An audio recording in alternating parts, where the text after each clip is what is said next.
Good morning. मैं समाउलक आप सभी का भाई और दोस्त आज फिर एक न्यू इन्फॉर्मेटिव वीडियो लेकर के आप लोगों के सामने आए हैं।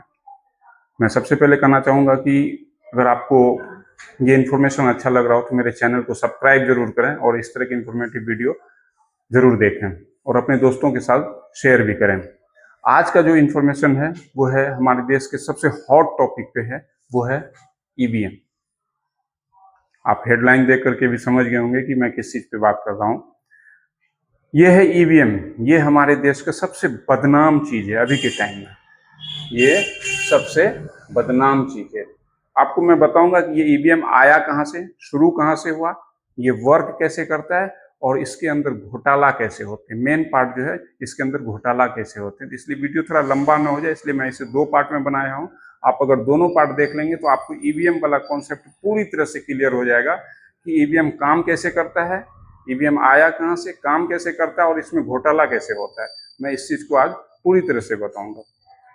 चलिए शुरू करते हैं कि ये ईवीएम आया कहाँ से। सबसे पहली बात, 1970 में 1970 में कुछ पॉलिटिशियन ने पार्लियामेंट के अंदर एक बात रखी कि बैलेट पेपर में बहुत खर्च हो जाता है, तो इसलिए एक मशीन बना दिया जाए जिससे कि वोटिंग होगा। जिसने भी ये चीज सोचा था वो देश के लिए बुरा ही सोचा था, क्योंकि अगर डेमोक्रेसी है तो वहां मशीन की कोई जरूरत नहीं होती है, और अगर मशीन आ गया तो वहां डेमोक्रेसी नहीं है। ये बात एकदम क्लियर है। अब चलिए 1970 में किसी ने पार्लियामेंट में रखा कि बैलेट पेपर की जगह मशीन लगा दिया जाए। उन्होंने ये नहीं कहा था कि ईवीएम लगा दिया जाए, मशीन लगा दिया जाए। ठीक है। 1980 और 1982 में इस पर काम शुरू हुआ। इसके प्रोडक्शन के लिए, बनाने के लिए जो है, ईवीएम को बनाने के लिए दो कंपनी को काम दिया गया। उसमें था ईसीआईएल और वीईएल, भारत इलेक्ट्रॉनिक्स था। ये दोनों मिल करके ईवीएम बनाना शुरू किया। सबसे पहले एक डेमो के तौर पर एक ईवीएम बनाया गया और 1982 में 1982 में केरला के पूरन कॉन्स्टिट्यूएंसी में इसको लगाया गया और इससे वोटिंग कराया गया एज ए ट्रायल। ट्रायल लिया गया इसका 1982 में। तब से ये चलता ही रहा लेकिन यूज नहीं आया।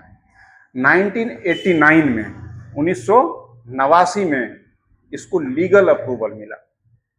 सरकार ने इसको लीगलाइज कर दिया कि ये चीज से सही है, वोटिंग होगा। लेकिन कुछ लोगों ने, जो उस समय भी अक्लमंद लोग थे काफी, उन्होंने इस चीज को कोर्ट में, सुप्रीम कोर्ट में चैलेंज कर दिया कि ये चीज गलत है, मशीन नहीं होना चाहिए इलेक्शन में। एकदम सही कहा था उन्होंने भी। लेकिन फिर पार्लियामेंट ने इसको कुछ लॉ वगैरह का हवाला देकर के अप्रूव कर दिया। ठीक है। उसके बाद फेज आउट होता है यहाँ पे 1998 में। ये स्टेट इलेक्शन में कुछ कॉन्स्टिट्यूएंसी में इस्तेमाल हुआ। किसी किसी स्टेट इलेक्शन में अगर 100 सीट है तो 25 सीट पे ईवीएम लगा दिया गया एज ए ट्रायल, चला। ठीक है। ये 1998 से शुरू हुआ। 1999 से 2003 के बीच में जितने भी स्टेट इलेक्शन हुए सभी में ईवीएम लगा दिया गया। अब यहां से इसका सफर शुरू हुआ। लेकिन यहां तक ईवीएम एकदम पाक साफ थे, इसके दामन पे कोई दाग नहीं था। काम चल रहा था, लोगों को भी बहुत अच्छा लगा, बैलेट पेपर भी बच रहा था। ठीक है। इसके बाद 2004 का जो लोकसभा इलेक्शन हुआ फुल्ली ईवीएम से हुआ। 2004 की लोकसभा।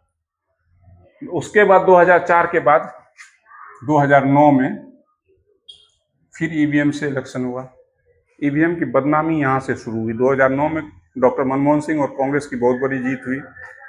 तो बीजेपी के एक नेता लाल कृष्ण आडवाणी और एक और कोई प्रवक्ता थे बीजेपी के, दोनों ने इस पर काफी हो हंगामा किया। यानी ईवीएम को पहली बार बदनाम किया गया 2009 में। शुरू तो ये 1970 से ही हो गया था, लेकिन इसकी बदनामी जो शुरू हुई वो 2009 से शुरू हुई। तो 2009 में जो है इस पर यानी बदनामी का आंच शुरू हुआ। इस चीज को, इस बदनामी को मिटाने के लिए सुप्रीम कोर्ट ने क्या कहा कि ईवीएम के साथ एक दूसरा मशीन भी लगा दिया जाए जिसको वीवीपैट कहा, जिससे कि कंफर्मेशन मिले कि हमने जो वोट दिया है, जिसको दिया है उसी को गया है।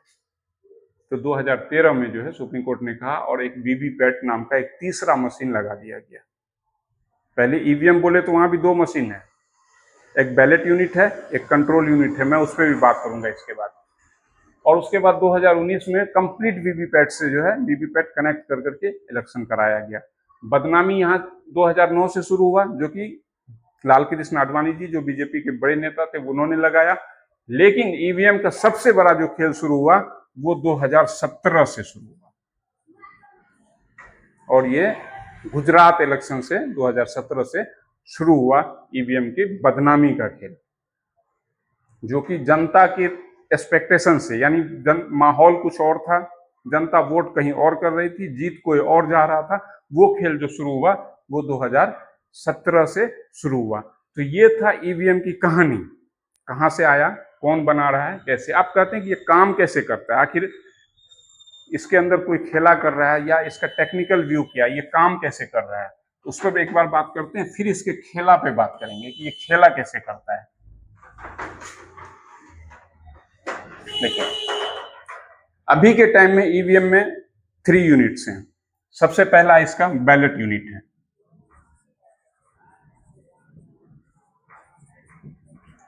दूसरा वीवीपैट है, तीसरा कंट्रोल यूनिट है,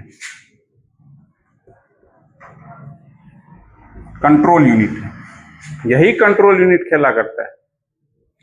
बैलेट पेपर वही है जिसमें हम लोग उंगली करते हैं, वीवीपैट वो है जिसमें हमारा वोट दिखता है लेकिन ये गिना नहीं जाता है, इसका कोई यूज नहीं है, ये वीवीपैट यूजलेस है। डेमोक्रेसी में मशीन को कम करना था तो और हम लोगों ने एक वीवीपैट उसमें बढ़ा दिया। एक चीज और मैं बता दूं, इस वीवीपैट को लगाने में देश का 13,000 करोड़ रुपए लगे, सिर्फ इसको लगा दिया गया, इसकी काउंटिंग नहीं होती। सुप्रीम कोर्ट ने कहा था कि इसको लगा करके इसके पर्ची को काउंट भी करना है, लेकिन जब से ईवीएम की बदनामी शुरू हुई तो इसकी काउंटिंग बंद होगी। यहां तक सुप्रीम कोर्ट ने कहा कि जितना वोटिंग होता है उसका 5% पर्ची आपको काउंट करना है।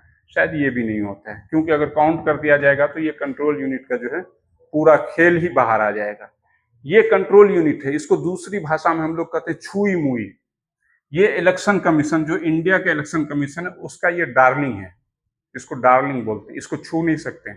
बहुत क्लेम आता है इस पर ईवीएम, कहता है तुम इसको छू लो, इसको छू लो, लेकिन इसको नहीं छूने देंगे। अभी का जो इलेक्शन कमीशन है या चुनाव आयोग है या चुनाव आयोग है, जो भी है, लोग चैलेंज करते हैं इसकी बदनामी पे, तो कहता है हम इसको नहीं छूने देंगे। सारा खेल तो यही होता है, तो फिर इसको आप कैसे नहीं छूने दोगे। तो अब जो भी खेला होता है वो यहाँ पे ही होता है, कंट्रोल यूनिट में ही होता है। अब मैं ये बताऊंगा आपको कि ये खेला होता कैसे है ईवीएम के अंदर। तो मैं इस वीडियो को यहाँ ही खत्म कर रहा हूँ, इसका जो दूसरा पार्ट है वो जरूर देखिएगा, उसमें आपको ये समझ में आ जाएगा कि ईवीएम के अंदर खेला कैसे होता है। Thank you.